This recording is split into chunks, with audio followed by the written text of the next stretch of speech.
Pengertian sarana berpikir ilmiah. Berpikir ilmiah adalah berpikir yang logis dan empiris. Logis berarti masuk akal, dan empiris adalah dibahas secara mendalam berdasarkan fakta yang dapat dipertanggungjawabkan. Nah, selain itu untuk menggunakan akal budi untuk mempertimbangkan, memutuskan, dan mengembangkan. Berpikir merupakan sebuah proses yang membuahkan pengetahuan. Proses ini merupakan serangkaian gerak pemikiran dalam mengikuti jalan pemikiran tertentu yang pada akhirnya sampai pada sebuah kesimpulan yang berupa pengetahuan. Sarana berpikir ilmiah pada dasarnya merupakan alat yang membantu kegiatan ilmiah dalam berbagai langkah yang harus ditempuh. Sarana ilmiah merupakan suatu alat. Dengan alat ini manusia melaksanakan kegiatan ilmiah. Pada saat manusia melakukan tahapan kegiatan ilmiah, diperlukan alat berpikir yang sesuai dengan tahapan tersebut. Manusia mampu mengembangkan pengetahuannya karena manusia mampu berpikir mengikuti kerangka berpikir ilmiah dan juga menggunakan alat-alat berpikir yang benar. Nah, di dalam proses pendidikan ini, sarana berpikir ilmiah ini merupakan bidang studi tersendiri. Dalam hal ini kita harus memperhatikan dua hal, yaitu yang pertama, sarana ilmiah ini bukan merupakan kumpulan ilmu. Dalam pengertian bahwa sarana ilmiah itu merupakan kumpulan pengetahuan yang didapatkan berdasarkan metode ilmiah. Seperti diketahui, salah satu di antara ciri-ciri ilmu umpamanya adalah penggunaan induksi dan deduksi dalam mendapatkan pengetahuan. Nah, sarana berpikir ilmiah ini tidak mempergunakan cara ini dalam mendapatkan pengetahuannya. Secara lebih jelas dapat dikatakan bahwa ilmu mempunyai metode tersendiri dalam mendapatkan pengetahuannya yang berbeda dengan sarana berpikir ilmiah. Yang kedua, tujuan mempelajari sarana berpikir ilmiah ini adalah untuk memungkinkan kita untuk menelaah ilmu secara baik. Sedangkan tujuan mempelajari ilmu dimaksudkan untuk mendapatkan pengetahuan yang memungkinkan kita untuk dapat memecahkan masalah kita sehari-hari. Nah, dalam hal ini, maka sarana berpikir ilmiah merupakan alat bagi cabang-cabang ilmu untuk mengembangkan materi pengetahuannya berdasarkan metode ilmiah. Jadi jelaslah bahwa mengapa sarana berpikir ilmiah ini mempunyai metode tersendiri yang berbeda dengan metode ilmiah dalam mendapatkan pengetahuannya. Sebab fungsi sarana berpikir ilmiah ini adalah untuk membantu proses metode ilmiah dan bahkan merupakan ilmu tersendiri. Tujuan dan fungsi sarana berpikir ilmiah. Yang pertama, tujuan mempelajari sarana ilmiah. Tujuan mempelajari sarana ilmiah adalah untuk memungkinkan kita melakukan penelaahan ilmiah secara baik. Sedangkan tujuan mempelajari ilmu dimaksudkan untuk mendapatkan pengetahuan yang memungkinkan kita untuk bisa memecahkan masalah kita sehari-hari. Tujuan yang kedua yaitu fungsi sarana berpikir ilmiah. Fungsi sarana berpikir ilmiah adalah membantu proses metode ilmiah dan bukan merupakan ilmu itu sendiri. Sarana berpikir ilmiah mempunyai fungsi-fungsi yang khas dalam kegiatan ilmiah secara menyeluruh dalam mencapai tujuan tertentu. Keseluruhan tahapan kegiatan ilmiah membutuhkan alat bantu berupa sarana berpikir ilmiah. Sarana berpikir ilmiah hanyalah alat bantu bagi manusia untuk berpikir ilmiah agar memperoleh ilmu. C. Peranan sarana berpikir ilmiah. Sarana berpikir ilmiah pada dasarnya ada 3, yaitu bahasa ilmiah, logika, dan matematika, serta logika dan statistika. Bahasa ilmiah berfungsi sebagai alat komunikasi untuk menyampaikan jalan pikiran seluruh proses berpikir ilmiah. Yang pertama, peran bahasa sebagai sarana berpikir ilmiah. Bahasa memegang peran penting dan suatu hal yang lazim dalam kehidupan manusia. Kelasiman tersebut membuat manusia jarang memperhatikan bahasa dan menganggap sebagai suatu hal yang biasa, seperti bernapas dan berjalan. Adapun ciri-ciri bahasa ilmiah, yaitu yang pertama, informatika, yang berarti bahwa bahasa ilmiah mengungkapkan informasi atau pengetahuan informasi atau pengetahuan dinyatakan secara eksplisit dan jelas untuk menghindari kesalahan pemahaman informasi. B. Reproduktif adalah bahwa pembicaraan atau penulisan menyampaikan informasi yang sama dengan informasi yang diterima oleh pendengar atau pembacanya. C. Intersubjektif, yaitu ungkapan-ungkapan yang dipakai mengandung makna-makna yang sama bagi para pemakainya. D. Antiseptik, berarti bahwa bahasa ilmiah itu objektif dan tidak memuat unsur emotif, kendati pun pada kenyataannya unsur emotif ini sulit dilepaskan dari unsur informatif. Bahasa pada hakikatnya mempunyai dua fungsi utama, yaitu sebagai sarana komunikasi antar manusia, yang kedua sebagai sarana budaya yang mempersatukan kelompok manusia yang mempergunakan bahasa tersebut. Bahasa adalah unsur yang terpadu dengan unsur-unsur lainnya di dalam jaringan kebudayaan. Pada waktu yang sama, bahasa merupakan sarana pengungkapan nilai-nilai budaya, pikiran, dan nilai-nilai kehidupan kemasyarakatan. Oleh karena itu, kebijaksanaan nasional yang tegas di dalam bidang kebahasaan harus merupakan bagian yang integral dari kebijaksanaan nasional yang tegas di dalam bidang kebudayaan. Ada dua golongan bahasa yang umumnya dibedakan, yaitu yang pertama bahasa alamiah, yaitu bahasa sehari-hari yang digunakan untuk menyatakan sesuatu yang tumbuh atas pengaruh alam sekelilingnya. Bahasa alamiah dibagi menjadi dua, yaitu bahasa isyarat dan bahasa biasa. Bahasa buatan adalah bahasa yang disusun sedemikian rupa berdasarkan pertimbangan-pertimbangan akar pikiran untuk maksud tertentu.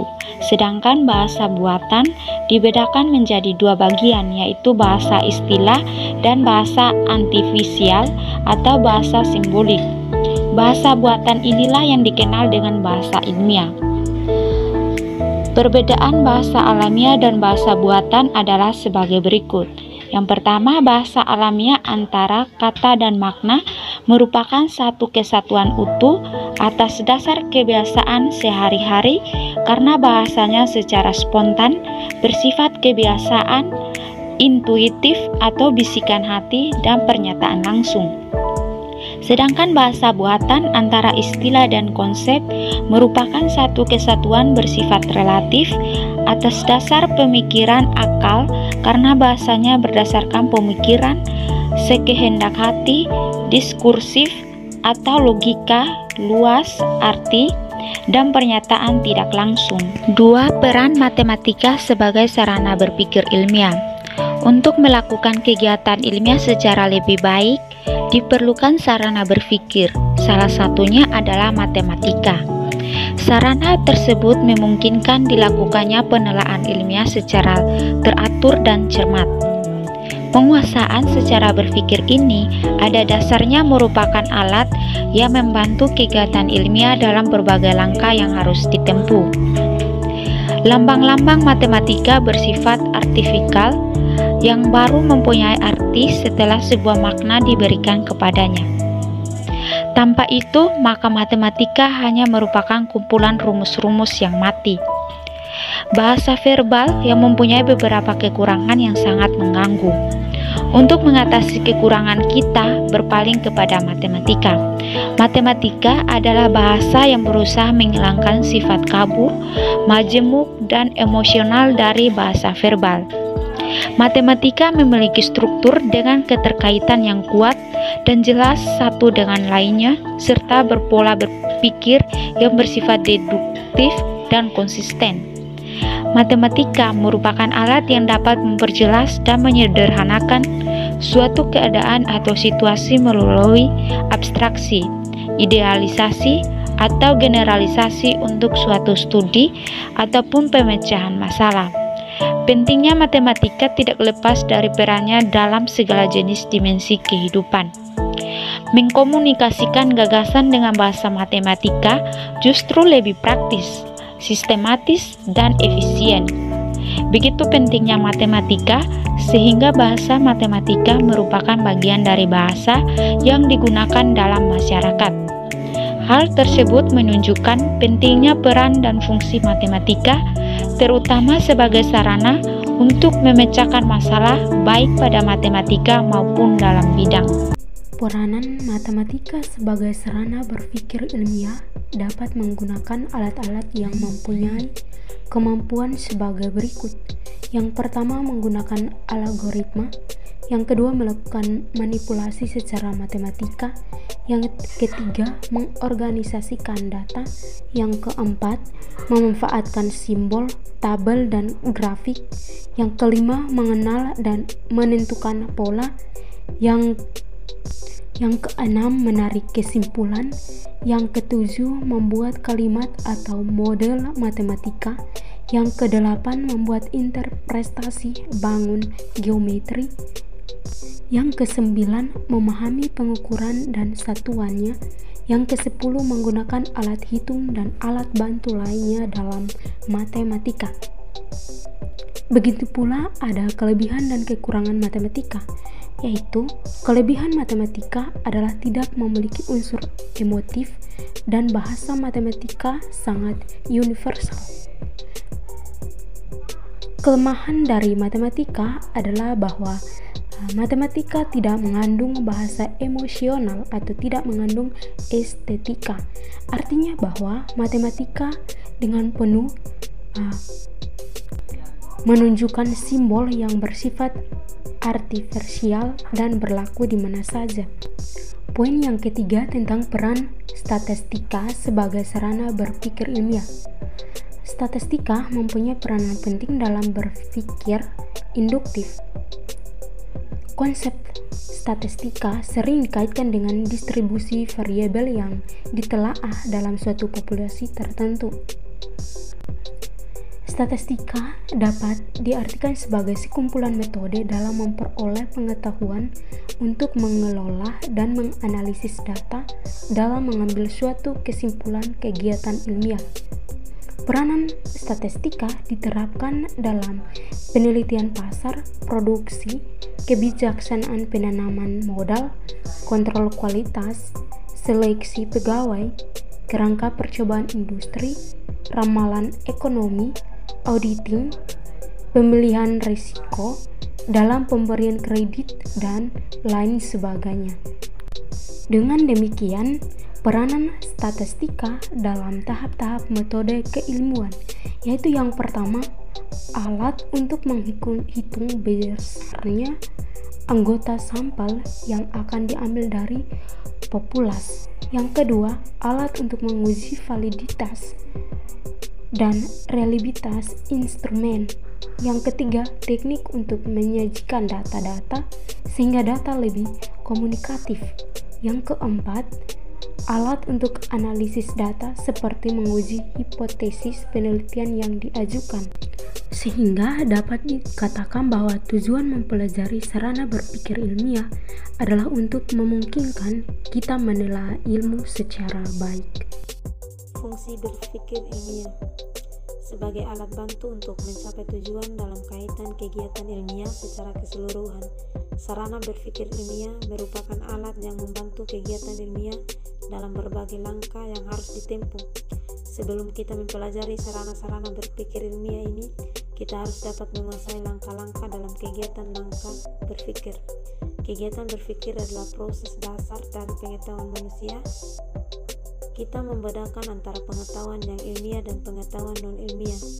Perbedaan berpikir ilmiah dan berpikir non-ilmiah memiliki perbedaan dalam dua faktor mendasar, yaitu sumber pengetahuan, di mana berpikir ilmiah menyandarkan sumber pengetahuan pada rasio dan pengalaman manusia, sedangkan berpikir non-ilmiah mendasarkan sumber pengetahuan pada perasaan manusia dan ukuran kebenaran, di mana berpikir ilmiah mendasarkan ukuran kebenarannya logis dan analitis, sedangkan berpikir non-ilmiah mendasarkan kebenaran pada keyakinan semata. Hubungan antara sarana berpikir ilmiah bahasa, matematika, dan statistika. Hubungan statistika antara sarana berpikir ilmiah, bahasa, matematika, dan statistika yaitu agar dapat melakukan kegiatan berpikir ilmiah dengan baik diperlukan sarana bahasa, matematika, dan statistika. Bahasa merupakan alat komunikasi verbal yang dipakai dalam kegiatan berpikir ilmiah. Maka ilmu merupakan gabungan antara berpikir deduktif dan berpikir induktif. Matematika mempunyai peranan yang penting dalam berpikir deduktif, sedangkan statistika mempunyai peranan penting dalam berpikir induktif. Penalaran induktif dimulai dengan mengemukakan pernyataan yang memiliki ruang lingkup yang khas dan terbatas untuk menyusun argumentasi yang diakhiri dengan pernyataan yang bersifat umum. Sedangkan deduktif merupakan cara berpikir di mana dari pernyataan yang bersifat umum ditarik kesimpulan yang bersifat khusus dengan memakai pola berpikir silogismus.